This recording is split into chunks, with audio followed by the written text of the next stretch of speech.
Bonjour, nous allons voir dans cette vidéo l'installation des plantes dans le bassin et en particulier des émergentes. Nous avons la plante, le panier et le terreau. La plante, elle s'appelle queue de lézard ou Sorurus cernuus en latin. C'est une plante charmante avec un joli feuillage vert mat et qui fait en été des épis recourbés de fleurs blanc crème.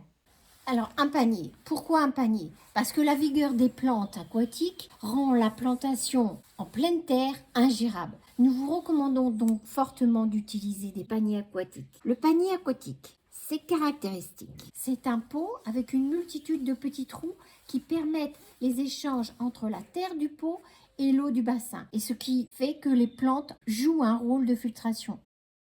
Il existe différents paniers. Celui-ci, le nôtre, il fait 15 de haut sur 25. Un petit conseil. Comme dit précédemment, elles sont vigoureuses et une seule suffit pour remplir le panier. Le terreau. On choisit du terreau aquatique. C'est un terreau spécifique et lourd. Pas de terreau horticole, de terreau classique qui sont beaucoup trop légers et qui, lorsque l'on plonge le panier dans l'eau, remontent à la surface et salissent l'eau. Par contre, si vous avez une terre de jardin ni trop sablonneuse ni trop calcaire, vous pouvez mélanger moitié-moitié avec du terreau aquatique, c'est parfait. Donc, on imbibe la terre avec l'eau, on l'imbibe, et là, et on mélange. Nous, c'est ce qu'on appelle faire de la bouillasse. Un petit message pour les soigneux. Attention, j'ai pas dit maniaque, j'ai dit soigneux. Cette toile, Ça va permettre encore mieux d'éviter qu'il y ait des petites particules qui s'échappent, qui passent par les petits trous. Voilà. Donc là, hop, quick, on découpe. Et une chose, vous avez vu, j'ai pris une toile. C'est quoi?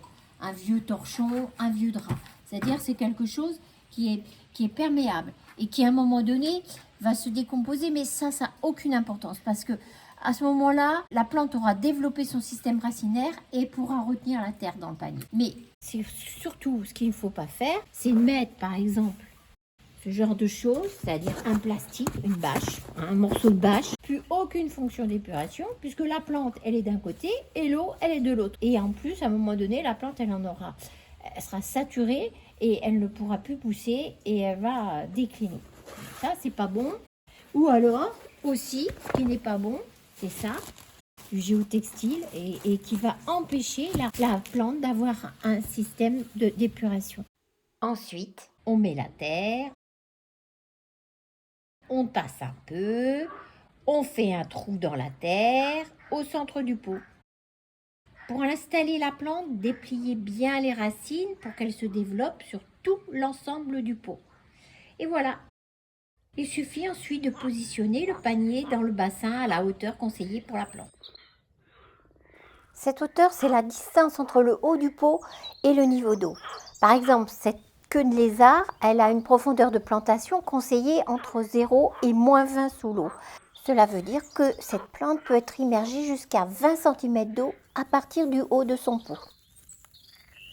Par contre, lorsque le plant est jeune, on évite de l'installer directement à cette profondeur. On le surélève pour lui assurer une bonne reprise. Et voilà, alors à bientôt pour une autre vidéo. Au revoir.